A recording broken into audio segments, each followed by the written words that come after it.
Welcome, everyone. Thank you very much for joining us, whether you are at home, at work, wherever you are in the world. I'm excited to be here today with three people who are all working on issues of water from a variety of different angles and disciplines, and you'll hear from all of them. When we talk about peace, democracy, health, education, water has an impact on all of these. I had the honour of directing Into Dust, which is a short scripted film based on the true story of Perween Rahman and her sister Aquila, who we are very lucky to have join us today. Making Into Dust was a very, very special project to work on, and I'm deeply grateful to Aquila and her family for working alongside us and the film team to realise this film, and of course for trusting us with their story. Perween was an activist who stood up for Karachi's poorest citizens against the city's water mafia, a criminal network that she exposed for ruthlessly stealing hundreds of millions of dollars of water each year. Tragically, Perween was murdered for her work that threatened the interests of powerful groups in Karachi.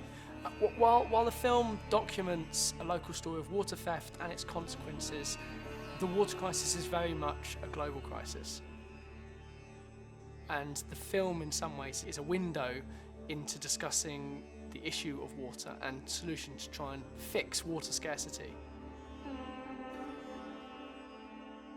The physical world of water is closely bound up with the socio-political world, with water often a key factor in managing risks such as famines, epidemics, inequalities, and political instability. It's also a major source of money and therefore influences power relationships and quests for control.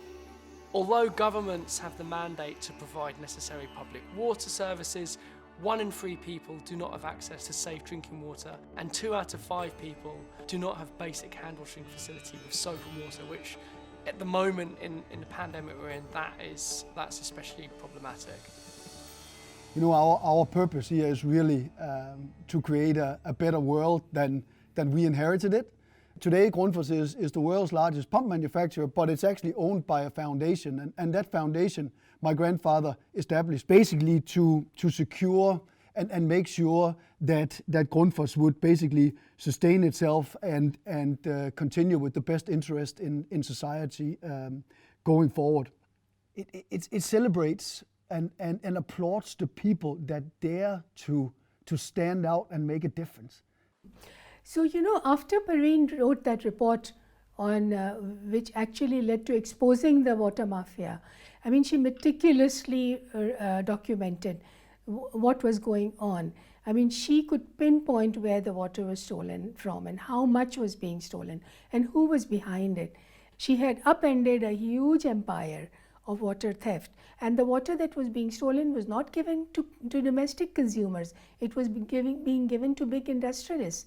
So when this was exposed, of course there was a lot of danger, but where was Perween concerned with this, you know?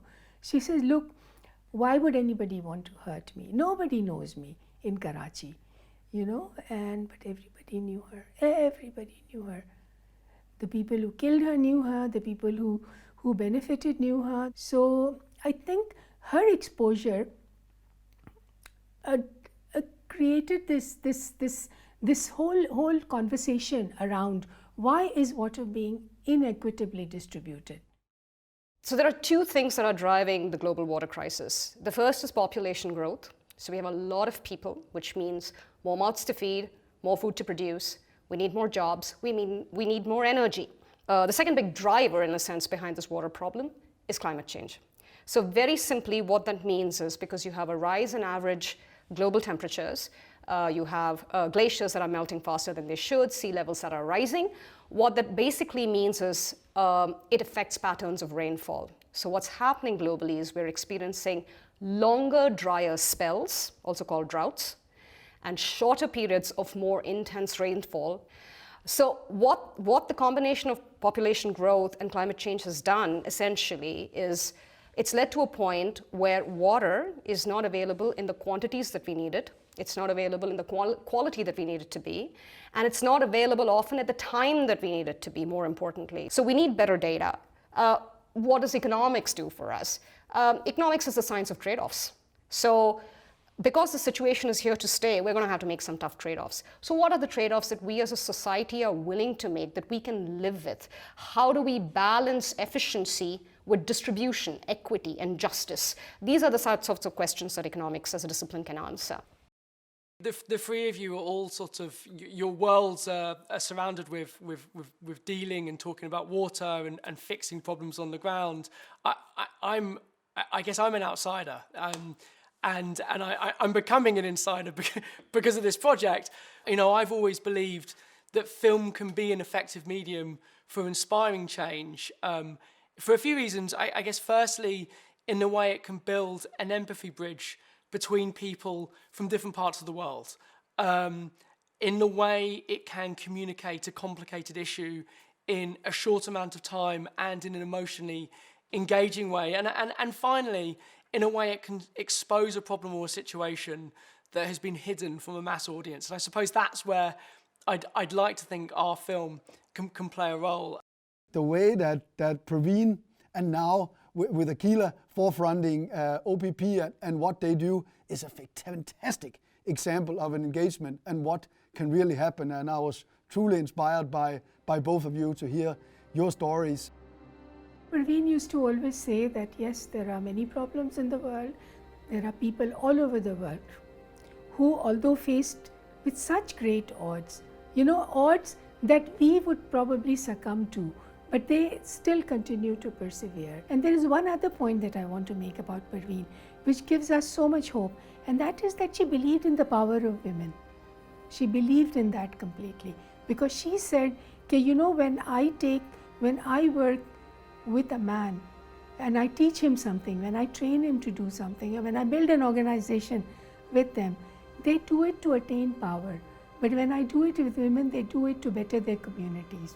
So I think, her legacy lives on, and it will continue because it was so based on such a simple truth that the arc of the universe is long, but it bends towards justice.